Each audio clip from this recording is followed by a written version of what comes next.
Hello everyone, welcome to Tourism Talks. In today's session on tourism concepts, we will be discussing tourism area life cycle, which was introduced by Professor Butler in the year 1980. So let's go to the contents. On the first part, we will briefly understand Dr. Richard W. Butler and his works. On the second phase, let's discuss in detail about the Tourism Area Life Cycle or TALC or TALC model. At last, we will go through the summary of the model and a sample question related to TALC model which appeared in the UGC NET exam. So let's discuss about the professor. Dr. Richard W. Butler is a geographer and a professor with more than 25 years of teaching and experience in tourism and hospitality. One of his celebrated articles was the concept of a tourist area and cycle of evolution, which was published in the year 1980.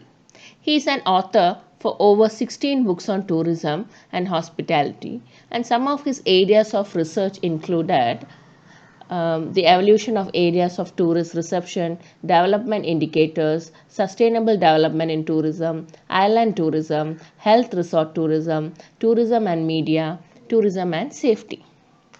So, coming to the TALC model, it resembles the product life cycle concept. Okay, so as per the model, there are 6 stages or phases such as exploration, involvement, development, consolidation, stagnation, and the sixth stage can be divided into two parts. It can be a decline or rejuvenation.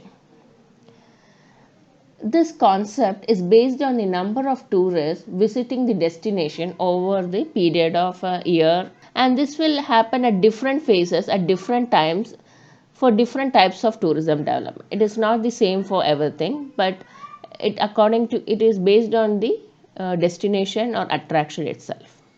So let's go to the first phase. Exploration is the first stage of the model. It is where there are only a limited number of visitors in the area, and the visitors or tourists, they make their own travel arrangements, and there is no particular time or a season for this type of visitation. That is, the visitation is irregular.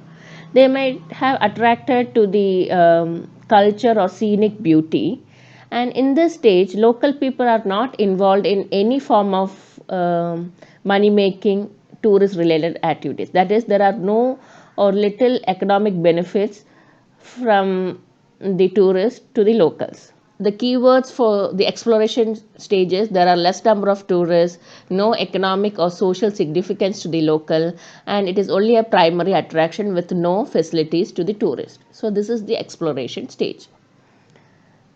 Next, let's go to the involvement stage, the second stage. In this stage, place is becoming more popular, and the residents now see an economic benefits in providing some facilities such as food, accommodation, guides, or transport to the tourists. In this process, there is a small economic benefit to the locals, and the locals put a pressure on the government to contribute more to the development of infrastructures such as roads, or they want to make it as a formal tourist destination.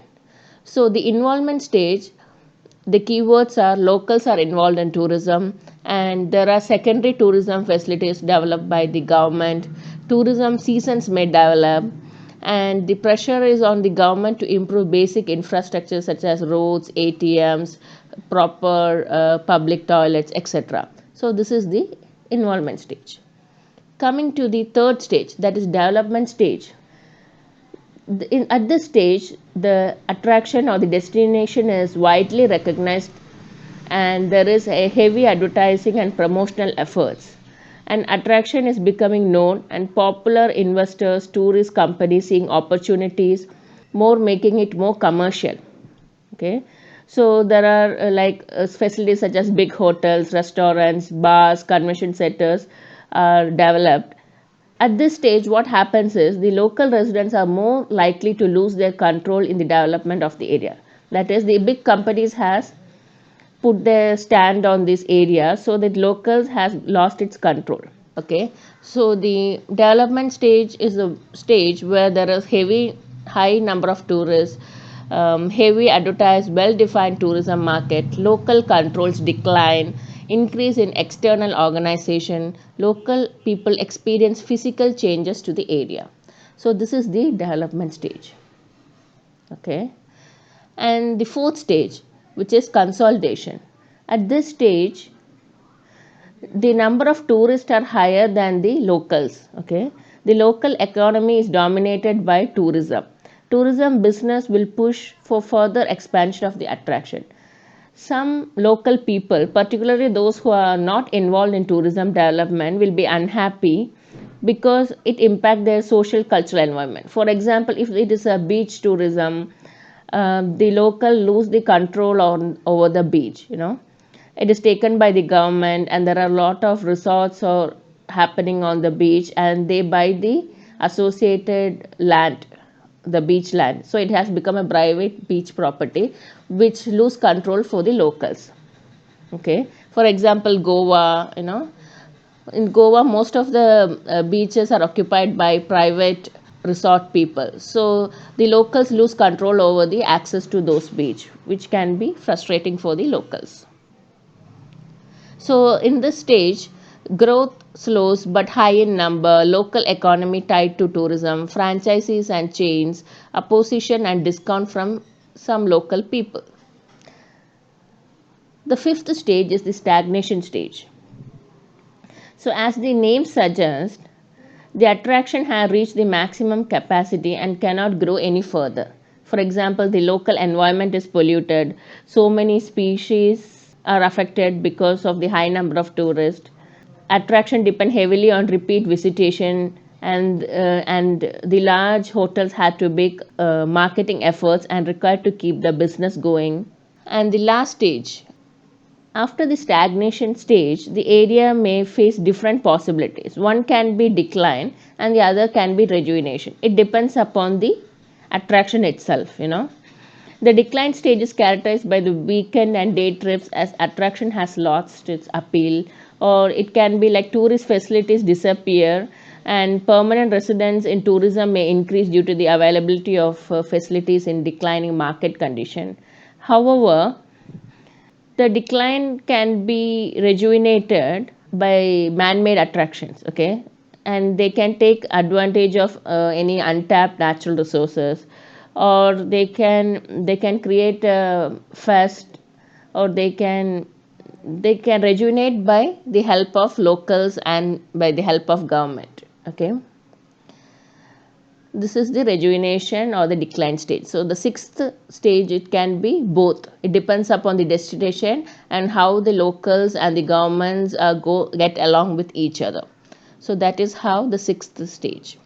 And one more thing I would like to put in this time is this Butler's tourism area life cycle can be used against Stanley's Plog's model. Both of them are telling the same thing but with different names. For example, the exploration stage by Butler is introduced by Venturer in Stanley Plog's model. So this is just a comparison of how both the models go along with each other. Okay, and now coming to the question which I told you in the first place, who adopted the product life cycle model to the tourism industry and created tourism area life cycle theory in 1980. So this was a question which appeared in June 2013 UGC NET exam. So the answer is Butler RW, Richard W. Butler. So this is the conclusion of the model. Richard W. Butler introduced the TALC model, and it has got 6 stages: exploration, involvement, development, consolidation, stagnation, and the last stage it can be divided into 2, which is decline and rejuvenation. And this particular model was introduced in the year 1980. So thank you for listening. And if you have any doubts, or if you want any particular topic to be included in our tourism talks, please email me at aishwarya@gmail.com. Thank you so much.